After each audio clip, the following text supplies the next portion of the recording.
A renegociação de dívidas rurais pelas regras da medida provisória 1314 de 2025, que liberou ali dos 12 bilhões de reais para repasse do Banco Nacional de Desenvolvimento Econômico e Social, alcançou 5 bilhões e 400 milhões de reais até o dia 19 de dezembro. Também foram aprovadas ali renegociações de 22 bilhões e 800 milhões de reais nas linhas próprias dos bancos com recursos livres. Ao somar as linhas com recursos livres e controlados, foram renegociadas então 36.200 operações com valor total de 28 bilhões e 200 milhões de reais. Assunto que eu trago para a minha conversa de agora ao vivo com o advogado especialista em direito do agronegócio, Pedro Henrique Oliveira Santos. O Pedro já está com a gente aqui, dividindo tela. Pedro, mais uma vez, seja muito bem-vindo com a gente aqui ao canal AgroMais. Bom dia para você, tudo bem? Bom dia, Felipe. Muito obrigado. Pedro, queria, para a gente começar esse nosso bate-papo, saber, na sua avaliação, qual é o cenário de endividamento hoje do produtor rural brasileiro?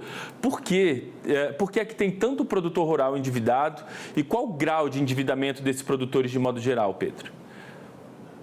Olha, o grau de endividamento dos produtores rurais no Brasil ainda está elevado.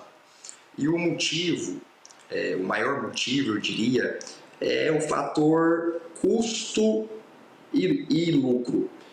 O produtor hoje tem um custo de produção muito alto e acaba enfrentando várias intempéries no decorrer dessa produção dele, com o próprio clima e o mercado. Então, no final, quando a conta vai fechar, o que ele ofere de rendimento não é o suficiente para cobrir os custos e ainda pagar todas as despesas, como os financiamentos. Então, resultando ali num alto nível de endividamento, né? E esse produtor vem carregando isso desde 2023. Então, são 2 anos de prejuízos, vamos dizer assim. E a gente vê, né, rotineiramente aqui, que o governo edita medidas provisórias, o Congresso Nacional busca ali elaborar projetos de lei, enfim, há uma movimentação para tentar de alguma maneira socorrer os produtores, mas é muito difícil conseguir os recursos necessários, né, para socorrer os produtores endividados. Por que é tão difícil nesse momento conseguir de fato recursos? Porque há uma demanda muito grande, né? Muito grande. A medida provisória 1314, originalmente, foi criada para atender principalmente os produtores rurais do Rio Grande do Sul, que foram atingidos por aquela enchente devastadora, que deixou muitos de uma situação muito crítica. Acontece que não eram só os produtores do Rio Grande do Sul, mas sim do Brasil inteiro. Então, essa medida provisória ela teve que direcionar para o Brasil inteiro. Acontece que muitos produtores, até mesmo pelo seu enquadramento, médios, pequenos, grandes produtores, não estão conseguindo acesso direto aos recursos subvencionados, que são aqueles destinados com taxa de juros e encargos menores. Então, grande parte, a maioria desses produtores, principalmente dos outros estados do Brasil, estão chegando e estão acessando apenas a linha de crédito destinada com recurso livre das instituições financeiras. E quando nós tratamos de recursos livres, acaba que as instituições financeiras também têm o interesse dela e coloca ali taxas de juros elevadas. Então, hoje, o produtor que chega endividado ali para o banco e quer renegociar, o banco, além de exigir uma entrada, uma porcentagem em cima desse valor total da dívida, exige ali uma taxa de juros que hoje estamos ali em 18% ao ano. Então, acaba que é uma taxa de juros elevada para o produtor rural que está endividado, porque a primeira parcela, por exemplo, ele já tem que pagar no próximo ano, somada a esses 18% de encargos, mais o custo efetivo total, esse produtor muitas vezes não vai conseguir chegar lá e conseguir o valor necessário para reembolsar. Então, é só enxugando o gelo, não vai ter a devida efetividade para realmente renegociar aquela dívida e dar aquele tempo que ele precisa para respirar, para trabalhar e para conseguir retomar aquela capacidade de pagamento para realmente pagar essa dívida, né?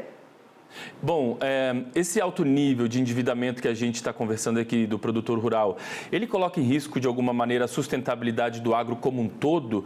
Quais são os reflexos que a continuidade desse cenário pode trazer para o setor? Sim, coloca em risco. Os principais reflexos são exatamente essa paralisação da atividade. Porque o produtor rural, ele depende do nome, ele depende do crédito para continuar produzindo.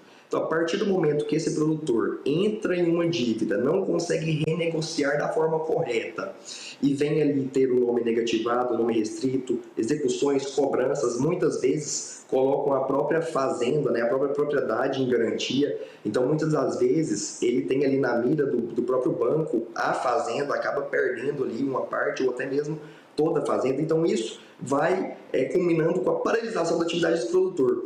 E à medida que eles vão parando de produzir, não tem acesso mais a crédito, nome restrito, consequentemente atinge toda a cadeia, porque o agro é um macrosistema. A partir do momento que um produtor rural para de produzir, não é só ele que sofre esse reflexo, mas sim toda aquela região, tanto o lavourista, né, o produtor de soja, de milho, como o pecuarista, né, o produtor de carne e de leite, ele abastece aquela região, principalmente os médios e pequenos.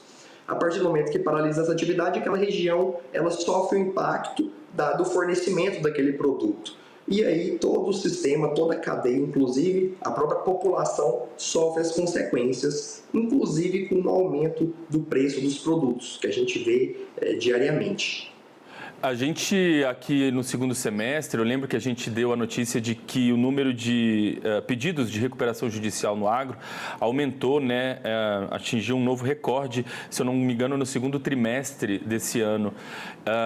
Vale a gente registrar aqui, né, quando a gente fala em endividamento e tal, que a recuperação judicial deve ser muito bem pensada antes de ser colocada em prática, deve ser, de fato, ali uma das últimas opções para o produtor rural, né? Com certeza, Felipe. A recuperação judicial ela é uma medida, ela é um remédio, sim, ela é uma medida legal, só que é uma medida muito severa, porque ela atinge uma cadeia muito grande, paralisa ali toda a dívida, suspende toda aquela dívida por um período para iniciar ali as renegociações. Dentro das renegociações existe um deságio que nós chamamos, que é o desconto, existe também ali o parcelamento, a carência, enfim, o que resulta? Muitas vezes o produtor acaba perdendo o crédito no mercado a partir do momento que ele entra com essa recuperação judicial. Alguns fundos de investimentos vão conseguir, né, e continuar fornecer crédito para esse produtor, só que com juros maiores. Então, aquele crédito com juros menores ali com as instituições financeiras, as chances dele perder são altas, as chances, né, são altas. Então, a recuperação judicial é uma medida que ela sim deve ser usada, mas se for o caso, ou seja, se nada mais, nenhuma outra alternativa for viável para aquele produtor. E, assim, pegando por esse lado da recuperação judicial, nós temos medidas favoráveis para os produtores rurais que até distanciam um pouco da medida provisória 1314 em si, que é o próprio pedido de prorrogação e alongamento dessa dívida, só que esse pedido judicial, ou seja, esse produtor tem a dívida e às vezes não se encaixa ali na medida provisória 1314, não tem o valor necessário para dar a entrada que o banco precisa, ou então não vai conseguir honrar com aquela dívida em cima dos juros que o banco está exigindo.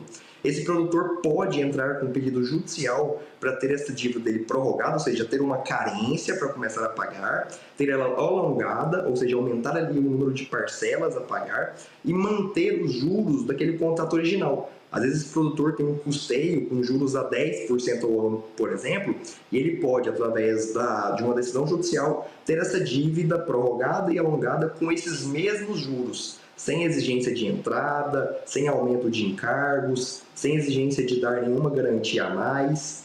Então, é uma medida favorável e uma medida muito mais segura para o produtor rural.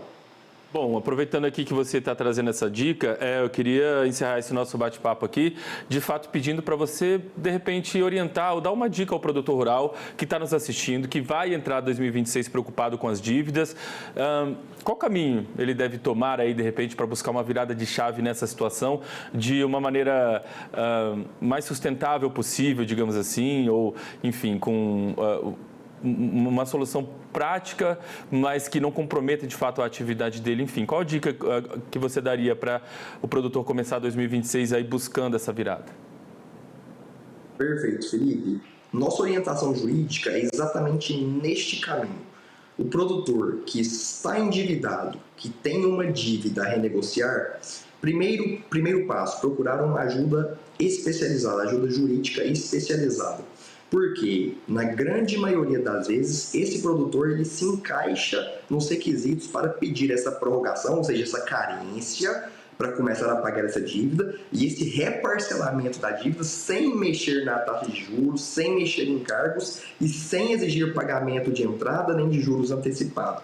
Então, esse produtor vai ter o prazo que ele precisa, que se adeque à sua atual capacidade de pagamento e sem ter que desembolsar ali um valor expressivo de entrada, sem ter que se amarrar em um crédito com juros muito altos, que ele não vai conseguir pagar, vai virar uma bola de neve, e sem ter ali, às vezes, que dar até a própria fazenda em garantia, que nós chamamos até de alienação fiduciária, que é uma garantia muito agressiva.